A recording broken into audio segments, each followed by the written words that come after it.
I will point out that many of our best founders in the United States are either immigrants or the children of immigrants who came in on H-1B visas or who came in just generally without an H-1B visa through other forms of legal immigration as students. Well, I guess I would say if 83% of H-1Bs coming to the United States weren't entering in at low-level jobs like junior entry-level positions, that's 83% from 2020 to 2024. Ben Shapiro would have a great point. But that's the case, so he doesn't. This is just a silly take, in my opinion. No, not in my opinion. It's a silly take. Here's Ben Shapiro, who, by the way, is, of course, very sharp on a lot of issues. H-1Bs seems to not be one of them.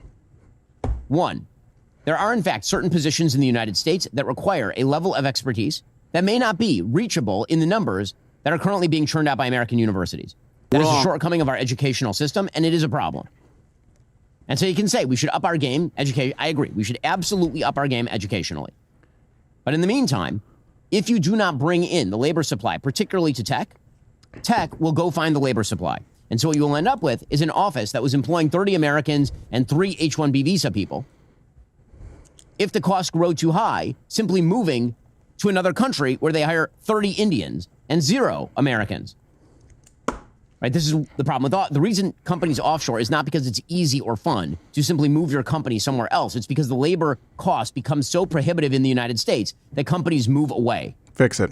And you can try to tariff them back, but all that does is artificially raise the price on Americans. Again, we're talking about affordability. There are trade-offs in economics.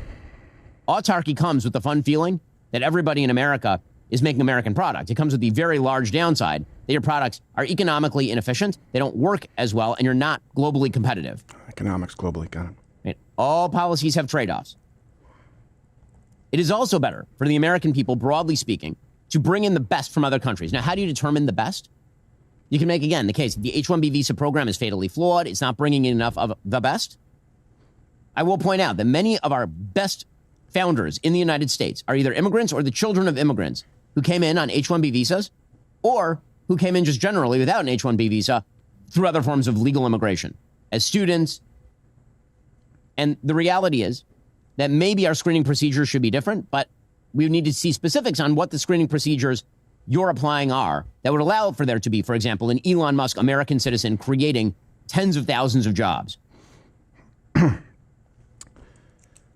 Well, I guess I would say if 83% of H-1Bs coming to the United States weren't entering in at low-level jobs like junior entry-level positions, that's 83% from 2020 to 2024. Ben Shapiro would have a great point. But that's the case, so he doesn't. Not to mention, of course, you can look at the average H-1B wage, right? It's 17 to 34% lower than the actual median salaries for the profession. That doesn't seem in line with the best and the brightest. Best and the brightest, cheaper?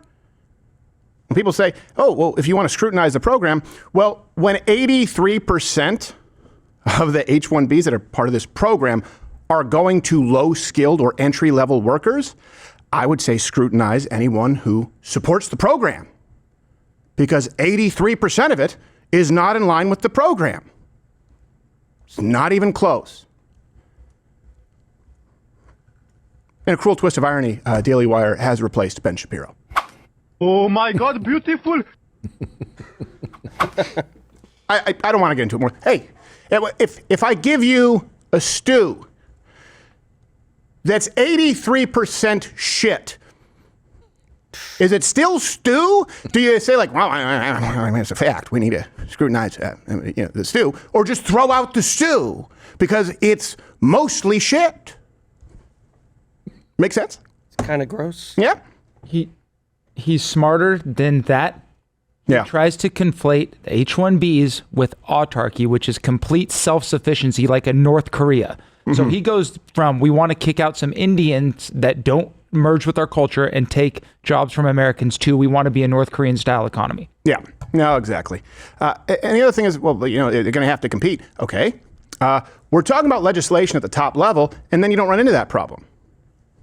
And you're just going to have the company that just employs Indians. Well, that's not a thing if you don't allow the H-1B program to continue to undercut American workers. These are not the best. These are not the brightest. if that was, no one would have a problem with paying $100,000 a year. If you're talking about an Elon Musk paying $100,000 a year to have the best and the brightest, of course, that's a very small price to pay. That's an investment. That's not what we're dealing with. We're dealing with 18 families living in a single bedroom apartment as they get placed here through a staffing firm and Uber in their off time. All right, that's enough.